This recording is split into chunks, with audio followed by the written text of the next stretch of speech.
Madame, Monsieur, bonsoir, bienvenue dans ce journal. À la une de l'actualité, un déplacement hors du pays. Le président de la République, Alassane Ouattara, s'est envolé ce vendredi 3 mars 2023 pour la France. Le chef de l'État française pour un séjour. Des membres du gouvernement et le vice-président de la République, Tiemoko Mediakone, étaient à l'aéroport Félix Houphouët-Boigny d'Abidjan.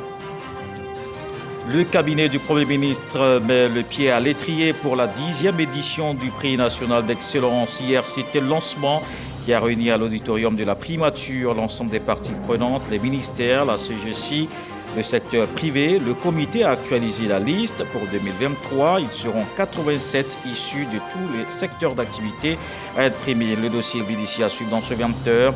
La législation relative au mariage en Côte d'Ivoire connaît des innovations depuis 2019. Elle porte essentiellement sur la contraction du mariage, le régime matrimonial et la gestion du foyer. Le ménage est par exemple dirigé conjointement et à noter la reconnaissance des enfants au mariage.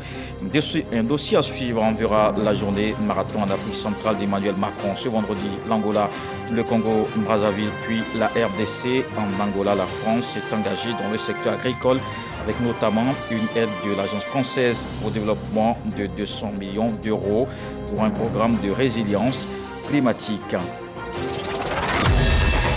Le président de la République, Alassane Ouattara, a quitté Abidjan ce vendredi pour un déplacement hors de la Côte d'Ivoire. Était présent à l'aéroport Félix Houphouët-Boigny de Port-Bouilly-Abidjan pour son départ. Des membres du gouvernement et le vice-président de la République, Tiemoko Mediakone.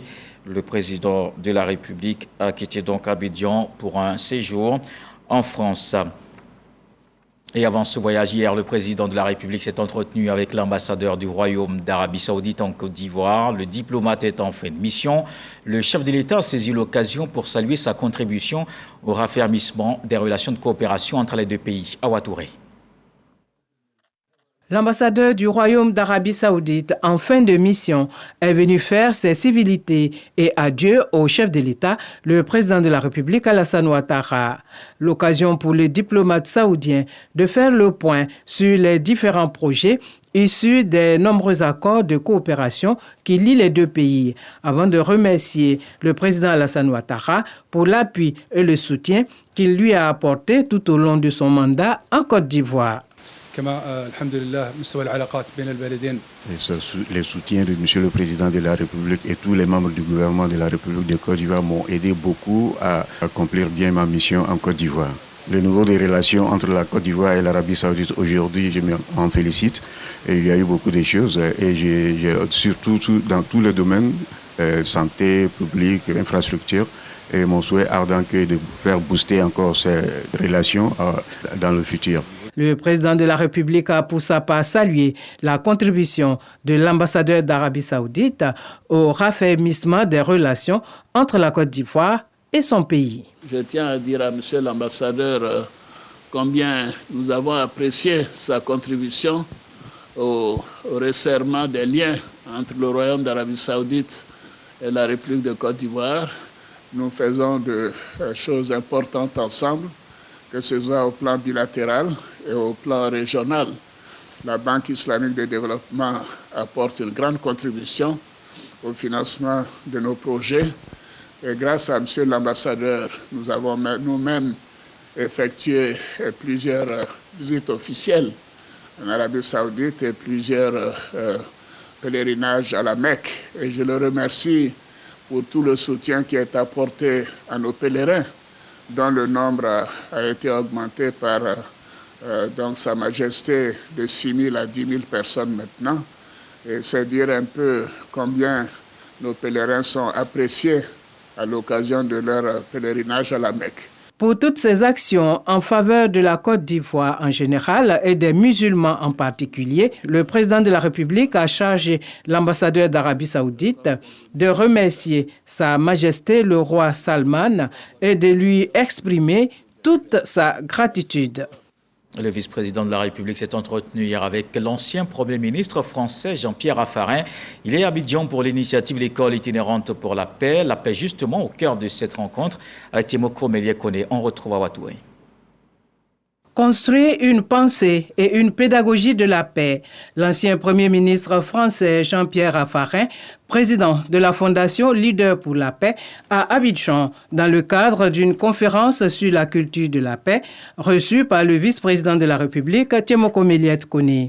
Les deux personnalités ont évoqué les initiatives à prendre pour garantir la paix dans le monde. Très satisfait de la coopération qu'il y a entre l'organisation que je préside, qui s'appelle Leader pour la paix, et les autorités de Côte d'Ivoire.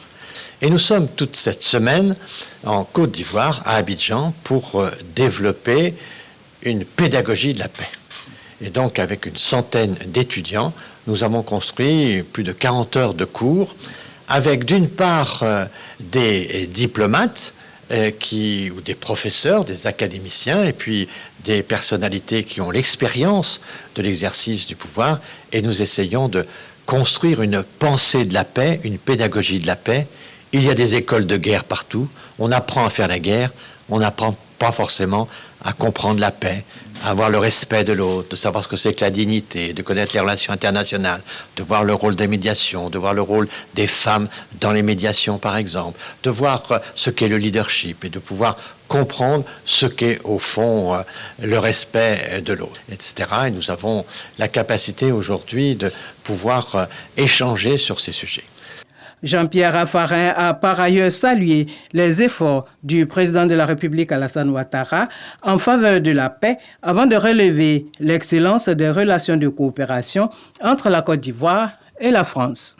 Et l'actualité, c'est aussi la situation en Tunisie. La Côte d'Ivoire a pris les dispositions pour le rapatriement des Ivoiriens qui s'y trouvent. 2 jours après la décision du gouvernement, en faisant le point. Et nous recevons le ministre de la Communication, de l'économie numérique, porte-parole du gouvernement, M. Amadou Koulibaly. Monsieur le ministre, bonsoir. Bonsoir. La situation est toujours tendue sur place là-bas en Tunisie. Quel est le point justement de cette décision du gouvernement concernant le rapatriement des Ivoiriens ?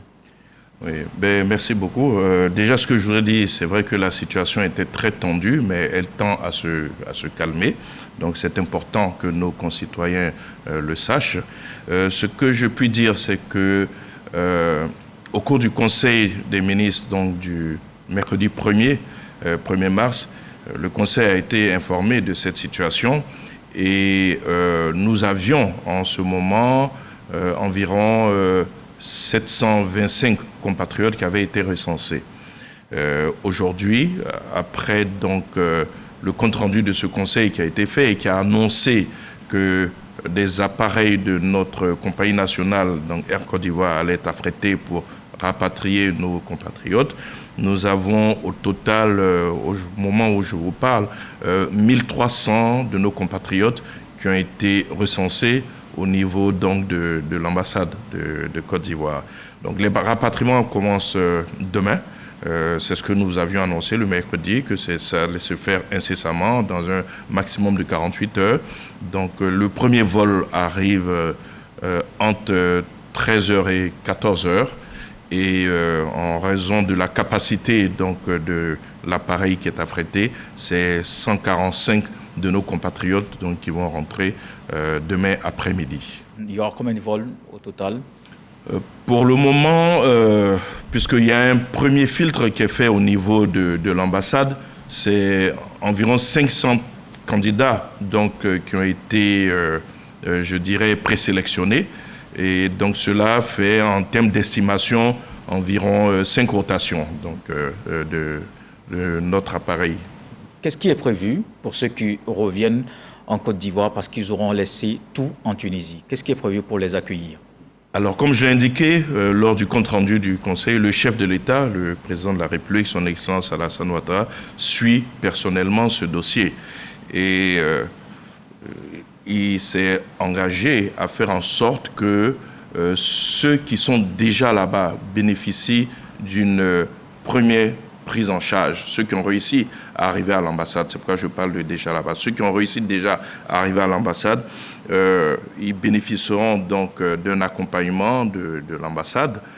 En cela, il y a une enveloppe d'un peu plus de 275 millions donc, de nos francs qui ont été débloqués.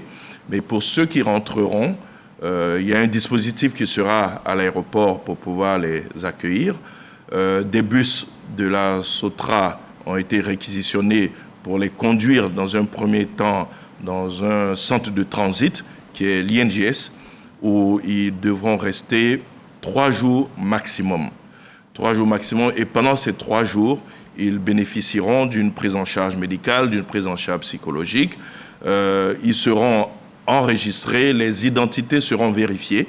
En ce sens, aussi bien les services de la DST que de l'ONESI seront mis à contribution pour pouvoir vérifier les identités de ceux qui rentrent.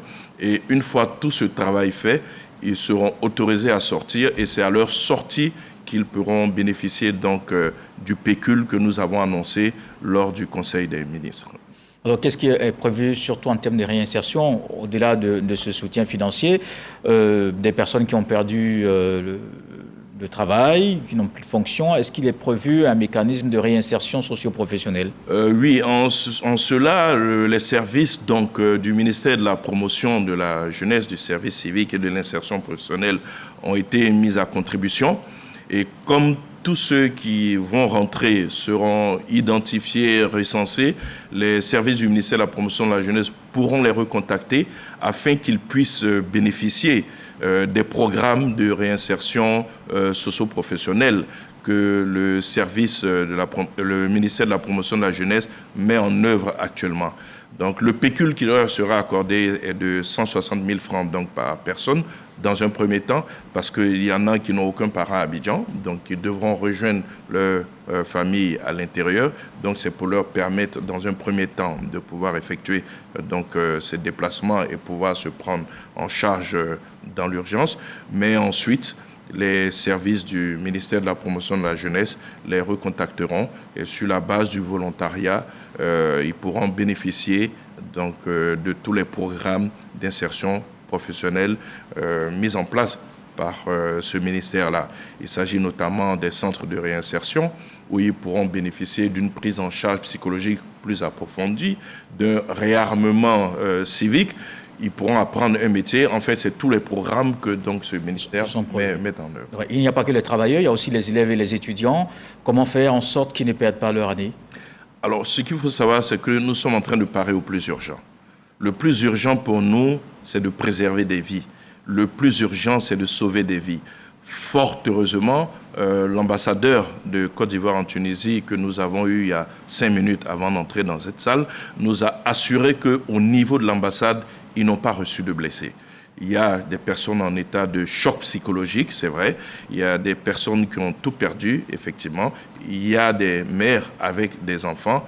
Mais fort heureusement, au niveau de l'ambassade, pour le moment, on n'a aucun blessé. Le plus urgent pour nous, c'est de faire entrer les nôtres, c'est de préserver leur vie. Et ensuite, je pense que le ministère d'État, le ministère des Affaires étrangères, qui est en relation avec le ministère des Affaires étrangères de Tunisie, pourra voir dans quelles conditions ceux qui sont inscrits dans des universités pourraient ne pas perdre leur année. En tout état de cause, nous nous engagerons à les faire repartir que si toutes les garanties sont données, que leurs vies ne sont pas en danger. Vous savez, quand vous voyez comment le chef de l'État a tout fait pour que ceux des nôtres qui s'étaient auto-exilés à un moment puissent rentrer, vous ne devez pas être surpris de son engagement quand des compatriotes vivent des moments difficiles qui ne sont pas de leur fait. Donc, dans un pays frère, un pays ami. Merci. Merci, Monsieur le ministre de la Communication, de l'Économie numérique, porte-parole du gouvernement, M. Amadou Coulibaly, sur ce plateau pour nous parler de la situation en Tunisie et surtout ce qui est prévu pour le rapatriement des Ivoiriens. Merci, Monsieur le ministre. Je vous remercie de nous avoir donné cette opportunité de rassurer nos compatriotes. Je vous en prie. Et l'actualité se poursuit après 2022. Le Comité national du prix d'excellence se prépare pour la 10e édition. Un atelier de lancement a réuni à l'auditorium de la primature l'ensemble des parties prenantes. Ils ont actualisé la liste des prix et proposé des innovations pour 2023. Ils seront 87 lauréats issus de tous les secteurs. Franck Quadio. Le prix national d'excellence vise à présenter à la Côte d'Ivoire et au monde entier ces citoyens talentueux, celles et ceux, y compris les entreprises et l'administration, qui par la qualité de leur contribution œuvrent à construire une Côte d'Ivoire nouvelle. Prix national d'excellence expliqué par son initiateur. Depuis 2013, le président de la République Alassane Ouattara lors de la 9e édition en août 2022. Pour la 10e édition, le comité national du pilotage, dirigé par le Premier ministre Patrick Achi, a instruit le secrétariat technique pour le démarrage des activités préparatoires. C'est la motivation de ces assises à l'auditorium de la primature réunissant une centaine de représentants de ministères, d'institutions et la société civile. Cette présente édition nous impose 2 défis majeurs. Le premier défi sera celui de la qualité de la sélection des lauréates et des lauréats.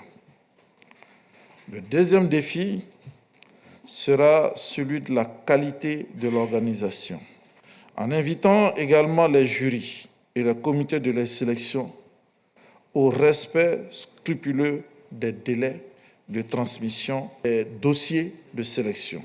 La rencontre du jour est donc à propos pour informer les parties prenantes.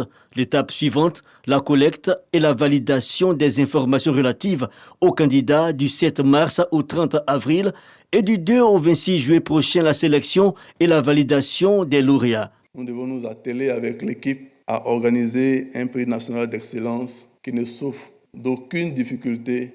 C'est pourquoi cette année, M. le Premier ministre nous a demandé de faire en sorte que le dispositif et l'ensemble du processus qui l'encadre soient mis en œuvre pour soumettre à son Excellence le Président de la République les listes des lauréats le 10 juillet 2023. 87 lauréats distingués issus de tous les secteurs d'activité.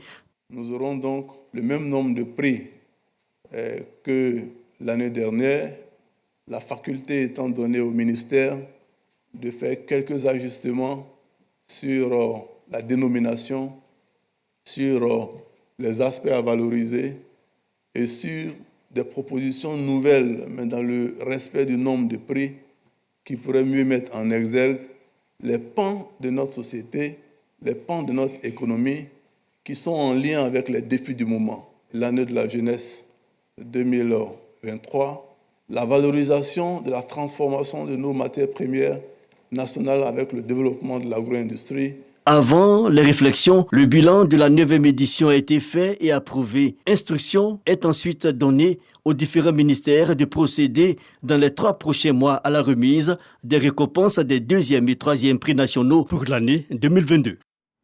La Côte d'Ivoire vient d'être honorée au Salon international de l'agriculture de Paris. Certains produits issus de l'agrotransformation ont été certifiés sur le marché européen et cette certification concerne le chocolat d'Agboville ainsi que les noix de cajou enrobées à l'ail. Une distinction évidemment saluée par le ministre d'État Kobena Kwasi Adjoumani. Mamadou Kwasi est notre envoyé spécial à Paris. Le stand des produits ivoiriens pris d'assaut pour des dégustations. Parmi ces produits présentés par la Côte d'Ivoire, certains ont retenu l'attention de nombreux visiteurs. Il s'agit des chocolats made in Agboville. Non, j'ai goûté le beurre de cacao. Je suis surprise parce que je m'attendais au goût de la fève de cacao. En fait, ça n'a pas de goût. Là, je viens de goûter le chocolat de sésame au Salon de l'agriculture. C'est incroyable, c'est somptueux. Merci la Côte d'Ivoire, on vous aime. C'est trop bon. Le chocolat au sésame retient l'attention de nombreux visiteurs anonymes. Il remporte donc le prix du meilleur chocolat du SIA 2023. Ça va nous donner encore le courage d'encore améliorer la qualité de notre chocolat et nous allons toujours bien faire pour que la Côte d'Ivoire soit toujours à la tête partout où nous allons passer. La noix de cajou enrobée à l'ail bénéficie également d'une distinction du ministère français de l'Agriculture et de la Souveraineté alimentaire. Nos produits, ce sont des amandes de cajou, mais nous essayons d'associer d'autres saveurs qui sont assez innovantes. Donc l'ail, la truffe noire, la praline et aussi le gingembre. Le ministre d'État Kobena Kwasi Adjoumani se réjouit de cette distinction qui place la Côte d'Ivoire au rang des pays les mieux organisés du Salon international de l'agriculture de Paris, SIA. Nos artisans chocolatiers font des prouesses. Ce sont des jeunes que nous avons coutume de faire venir au Salon de l'agriculture. Mais cette année particulièrement, ils ont décidé de venir de par eux-mêmes. Ils se sont installés avec leurs propres moyens Et la finalité, c'est ce prix. Pour cette participation, ce sont plusieurs sociétés coopératives de Côte d'Ivoire qui sont à Paris avec des produits de l'agrotransformation issus du terroir ivoirien. Restons sur place à Paris, présent au Salon international de l'agriculture. Le ministre des Eaux et Forêts multiplie les rencontres et les séances de travail pour cette 5e journée. C'est avec la France, à travers l'Office national des forêts, qu'il a échangé des discussions qui ont porté sur la politique forestière de la Côte d'Ivoire, particulièrement la lutte contre les feux de brousse et la captation du carbone. Et la Côte d'Ivoire renforce aussi sa coopération avec l'Espagne. Il se tient un séminaire de mise en réseau entre le ministère de l'Enseignement supérieur et l'ambassade du Royaume. Ce colloque a permis la signature d'accords de partenariat. Il concerne un projet qui permettra de financer, d'améliorer la mobilité et la qualification des étudiants et enseignants. Jean-Marc Djadji. Les meilleurs étudiants des universités publiques de Côte d'Ivoire, bientôt aux portes des universités espagnoles à travers le programme Erasmus. Un objectif qui se concrétise à travers des assises de mise en réseau initiées par le service espagnol pour l'internationalisation de l'éducation, CEPI. Le projet européen Erasmus donne la possibilité aux étudiants africains de séjourner à l'étranger pour renforcer leurs compétences et accroître leur employabilité. En Côte d'Ivoire, les étudiants retenus suivront leurs études en Espagne pendant une période allant de 3 à 12 mois et obtiendront des crédits qui seront ensuite reconnus par leurs universités. Cette signature-là permettra aux étudiants de la Côte d'Ivoire de mieux s'instruire sur cette langue-là et aussi sur la culture espagnole. C'est un grand avantage pour moi parce que ça va me permettre de faire aussi des études non seulement en Côte d'Ivoire mais aussi hors du pays. Un protocole d'accord est finalement signé entre le ministre de tutelle, Adama Diawara, et l'ambassadeur du Royaume d'Espagne. Aujourd'hui aussi, nous allons faire un séminaire de contact entre les universités de Côte d'Ivoire et de l'Espagne. Demain, nous allons inaugurer un salon qui présentera des options pour étudier en Espagne. Il s'agit d'un vecteur pour la mobilité des enseignants, chercheurs et chercheurs, celle des étudiants et celle des personnels administratifs et techniques, ce qu'on appelle les PAT. Et cette mobilité, je vous signale que c'est l'un des objectifs majeurs du système licence master doctorat, le système LMD, dans lequel notre système d'enseignement supérieur a basculé intégralement depuis septembre 2012. 17 000 milliards de francs CFA sont alloués à l'Afrique subsaharienne dans le cadre du projet Erasmus. La Côte d'Ivoire a déjà bénéficié de 4% du budget régional de la mobilité internationale de crédit ICM des pays ACP sur la période 2016-2019. Selon le rapport émis en 2020 par la Commission de l'Union européenne. Le Fonds de développement de la formation professionnelle fait le bilan de ses activités. Le FDFP préconise la formation des travailleurs, les entreprises exhortées à mettre l'accent sur la qualité des ressources humaines. Issa Tionayo. Réforme du FDFP, Fonds de développement de la formation professionnelle, performance des entreprises, qualité des ressources humaines dans les entreprises. Toutes ces questions ont fait l'objet d'un échange entre le secrétaire général du FDFP et des chefs d'entreprise. Dans une entreprise, la première ressource sont les ressources humaines. Et dans cette optique-là, moi j'encourage les entreprises à faire du levier formation des ressources humaines un levier important de développement. Des échanges qui ont permis à Ndri Philippe de faire le bilan de l'exercice 2022 et de parler des perspectives de 2023 du FDFP à la grande satisfaction des chefs d'entreprise. Le FDFP est en train d'engager une réforme pour être beaucoup plus efficace. On a eu la chance de découvrir un des outils digitaux, la digitalisation, qui va permettre aussi de faire avancer les dossiers plus rapidement. La FDFP est un organe extrêmement opérationnel, extrêmement fonctionnel, qui bien sûr doit s'améliorer, mais qui, dans le cadre de sa réforme et dans le cadre de son fonctionnement de digitalisation justement, et dans le cadre de ses orientations aussi, avec des formations davantage orientées vers la jeunesse, même si elle l'a toujours été, mais beaucoup plus, je pense qu'effectivement, ça donne de belles perspectives. Bamba Siama, président du conseil de gestion, a assuré que le FDFP est au service des entreprises de Côte d'Ivoire. Le FDFP s'est toujours bien porté. La seule chose qui change maintenant, c'est qu'on veut se rapprocher davantage de nos partenaires. On ne peut pas aller sans les entreprises. Donc nous nous sommes donnés pour objectif, en collaboration avec le secrétariat général, une collaboration franche avec nos partenaires. Bamba Siama a par ailleurs souhaité une bonne collaboration entre sa structure, le FTFP, et des entreprises de Côte d'Ivoire. Puisque l'on parle de formation, c'est un axe important dans la stratégie nationale de sécurité routière 2021-2025.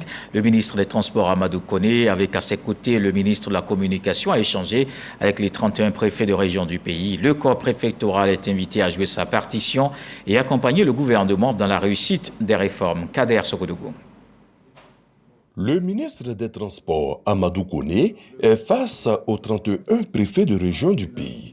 Une rencontre d'échange relative à la stratégie nationale de sécurité routière mise en place par le gouvernement couvrant la période 2021-2025.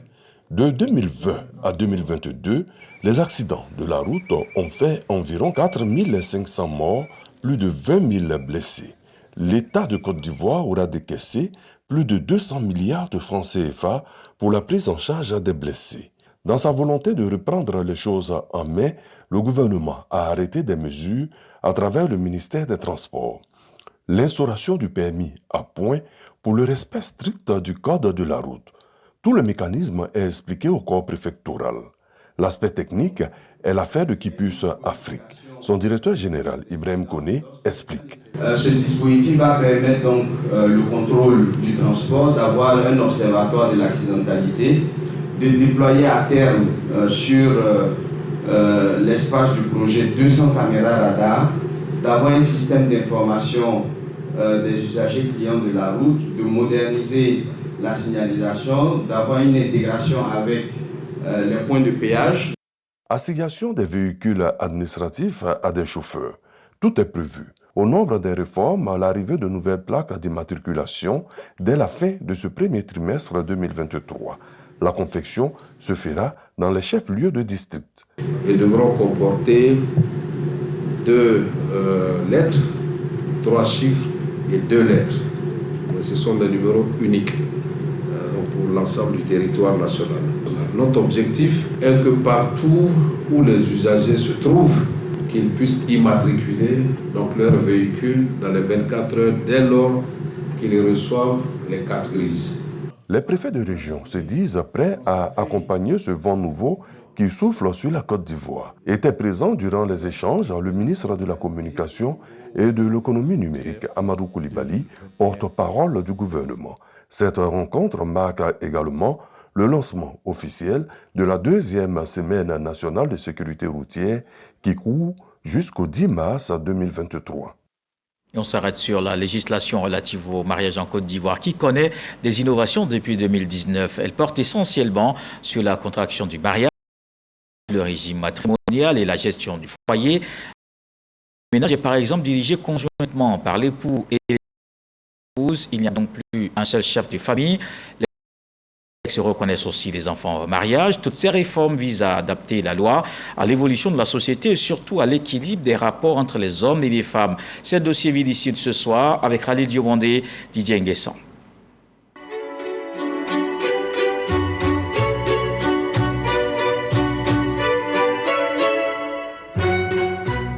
Après les 2 premières réformes d'août 1983 et de janvier 2013, l'arsenal juridique de la Côte d'Ivoire relatif au mariage est révisité en juin 2019.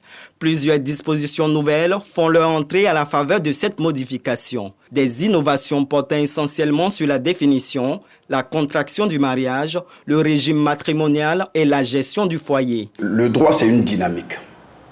En fonction de l'évolution des sociétés, le législateur apprécie pour voir comment mettre en phase le droit avec les réalités sociales. Vous savez aussi que la Côte d'Ivoire est très préoccupée par les questions du genre, notamment des questions d'égalité, donc qui a amené effectivement le législateur à s'approprier ce domaine législatif. Dans la législation ivoirienne, le mariage se définit désormais clairement comme étant l'union d'un homme et d'une femme célébrée devant un agent de l'état civil. Il est mixte et monogamique, contrairement à l'ancienne loi qui laissait libre cours à diverses interprétations. Donc on ne peut pas maintenant dire que la Côte d'Ivoire est en train de faire la promotion d'une autre forme effectivement d'union. Avec cette loi, les époux ont le choix entre 3 régimes matrimoniaux, notamment la communauté de biens, la séparation de biens et le contrat de mariage par acte notarié. Ce contrat de mariage, il s'appuie sur un principe de liberté matrimoniale qui consiste à offrir aux époux la possibilité de prévoir les règles qu'ils veulent voir régir leurs rapports patrimoniaux. Après avoir échangé avec les parties, le notaire va coucher par écrit les règles que les parties ont voulu adopter pour régir leurs rapports financiers et patrimoniaux. Donc une fois que cet acte est signé, l'acte va à l'enregistrement, il revient et on établit une expédition. C'est cette expédition que le couple est censé présenter au maire lors de la célébration du mariage. Le régime matrimonial choisi par les conjoints s'applique pour une durée de 2 ans avant toute modification, présenté désormais soit par les 2 époux, soit par l'un des 2. Toutefois, l'intérêt familial doit primer. Le juge va vérifier que le changement est demandé dans l'intérêt de la famille. Par exemple, l'autre époux décide que son conjoint a des activités qui financièrement sont dangereuses puisqu'il voit les créanciers toujours venir à la maison. Il saisit le juge en disant « bon, je souhaite changer de régime matrimonial pour passer de la communauté de biens, par exemple, à la séparation de biens ». Les populations se félicitent du champ de possibilités qu'offre ce 3e régime matrimonial. Je pense que ça va faciliter les choses. Comme ça, je suppose, en cas de divorce, il n'y aura pas à faire de bagarres, de trucs. Du moment que les décisions sont déjà écrites dans le contrat, voilà, il y aura juste à regarder et puis de partager les biens. Je pense que cette innovation peut permettre d'éviter beaucoup de malentendus. N'existant plus de chef de famille, les charges familiales sont supportées par les 2 conjoints à proportion de leurs moyens. Ce n'est pas 50-50. Si vous avez plus de moyens que madame, vous contribuez plus. Si madame a plus de moyens que vous, elle est appelée à contribuer plus. Mais en réalité, à la pratique, vous pouvez vous entendre pour contribuer aux charges du ménage selon la volonté de l'un et de l'autre. Le défaut de contribution aux charges du ménage peut entraîner un prélèvement sur le revenu du conjoint incriminé, des dispositions plus égalitaires. Il faut que les femmes aussi fassent leur mieux. Elles doivent se battre, être autonomes, prendre le contrôle de leur vie et savoir que quand on est en couple, chaque partenaire apporte sa contribution. À l'instar de la loi sur le mariage, celle sur la filiation subit également une mutation.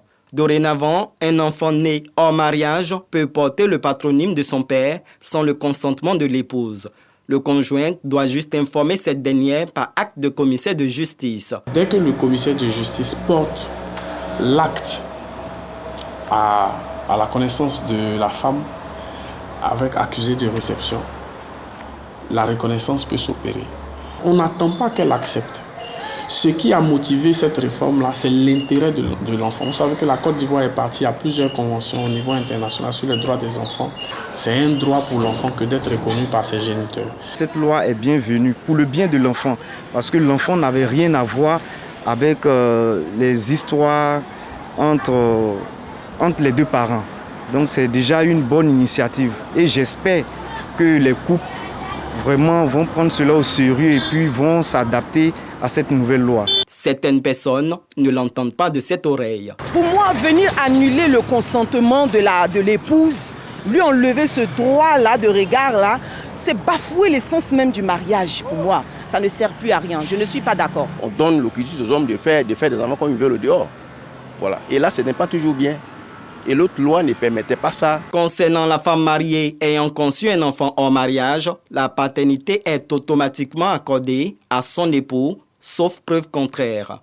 Quant à la dot, sa pratique ne constitue plus une infraction, sans être toutefois reconnue, laissant de marbre les partisans d'une législation reflétant les us et coutumes de la société. C'était le dossier VDC, mariage et filiation, les innovations de la loi de 2019. Une autre innovation à suivre, le régime social des travailleurs indépendants permet de combler un vide en matière de sécurité sociale. Ce produit vise 7 millions de personnes exerçant à leur propre compte. Pour toucher le maximum, la CNPS et la compagnie financière nationale ont signé une convention. Serge Collier. 7 millions de travailleurs indépendants visés par le RST, le régime social des travailleurs indépendants. Ces personnes exerçant à leur propre compte pourront bénéficier d'une sécurité sociale grâce à ce nouveau produit institué par l'État de Côte d'Ivoire. Pour donner un coup d'accélérateur au processus d'enrôlement, la CNPS, la Caisse nationale de prévoyance sociale, multiplie les stratégies. En témoigne cette signature de convention avec la COFINA. COFINA est un acteur majeur de la microfinance qui regroupe à peu près 37 000 travailleurs indépendants. Et aujourd'hui, la sécurité sociale des travailleurs indépendants est une opportunité pour COFINA de pouvoir formaliser davantage ses différents clients. Donc, nous procéderons à l'enrôlement, mais également à la collecte des cotisations. Les travailleurs indépendants se comptent dans toutes les catégories socio-professionnelles, entre autres artisans, commerçants, transporteurs et autres professions libérales. L'objectif à terme, c'est 7 millions de travailleurs indépendants qui sont visés. Nous avons déjà, au bout d'un an, enregistré autour de 300 000 travailleurs indépendants, ce qui n'est pas mal. Mais nous voulons donner un coup d'accélération en ayant un ensemble de partenaires privilégiés pour faire avancer rapidement ce projet qui tient à cœur les travailleurs indépendants eux-mêmes qui sont concernés, mais aussi la CNPS et les institutions financières. Parce que ces institutions financières ont aussi pour rôle de formaliser ces entreprises pour qu'on ne parle plus de secteur informel. Et donc, elles vont nous aider pour l'enrôlement et pour le prélèvement des cotisations. L'État de Côte d'Ivoire a mis en place un dispositif innovant et flexible afin de favoriser l'inclusion des travailleurs indépendants dans le système de prévoyance sociale. En culture, la Côte d'Ivoire est au 28e FESPACO avec 4 séries télévisées et un long métrage, Râler ou les blessures de l'enfance. C'est le fruit d'une coopération entre la Côte d'Ivoire et le Sénégal. Ce long métrage fait partie des 15 productions en compétition pour les talents d'or du Yenanga. Ces films ivoiriens projetés à Ouagadougou ont été fortement appréciés par le public. Issa Tionayo, Frodo Célestin, nos envoyés spéciaux. 15 films sont en compétition pour les talents d'or du Yenanga au FESPACO 28 de la résilience.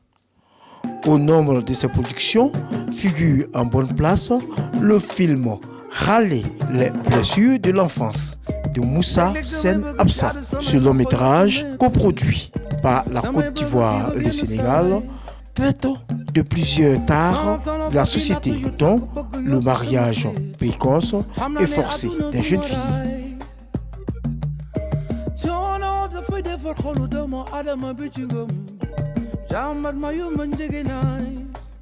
La vie est la plus grande leçon de cinéma du monde. C'est les rencontres, c'est les lectures, c'est les histoires qu'on lit, c'est les histoires qu'on entend, c'est le taximan qui te raconte une petite histoire, c'est la voisine. Donc c'est tout ce ramassis de choses qui arrivent dans la vie et qui font que ça vous touche et vous avez envie d'écrire. Et nous avons eu le flair de travailler avec Moussa parce que comme on a eu l'occasion d'aller dans des rencontres de Lab, tout ça, et c'est dans ces rencontres de Lab, précisément Ouaga Film Lab, que j'ai croisé Moussa qui m'a proposé son projet. Et j'ai trouvé intéressant de parler de la question des blessures de la femme et des blessures de nous aussi en tant qu'homme. Donc on a collaboré, on a commencé à mettre les choses en place. Et bon, comme je trouve qu'il y a une coopération entre le Sénégal et la Côte d'Ivoire, il fallait mettre en avant, il fallait mettre notre stratégie en avant et on a mis notre stratégie. Les cinéphiles ne cachent pas leur satisfaction après la projection du film, fruit de la coopération Sud-Sud. Aujourd'hui, ce que nous avons besoin, c'est ce genre de création à l'africaine. Parce qu'on pourra proposer mieux que quand on puise dans nos cultures. En regardant ce film, je me suis dit que le réalisateur s'est bien amusé et il a repris aussi des thématiques qui sont centrales, surtout la question des violences basées sur le genre, la question de la gestion des conflits dans notre société et tout, avec une approche qui peut-être, pour nous qui avons l'habitude de regarder ces œuvres, on reconnaît la patte de l'artiste. Outre cette projection, d'autres séries ivoiriennes, Au Batanga d'Alex Ogou et Ici c'est Babi, produits par Charlie Kodjo, ont pu être appréciés par le public.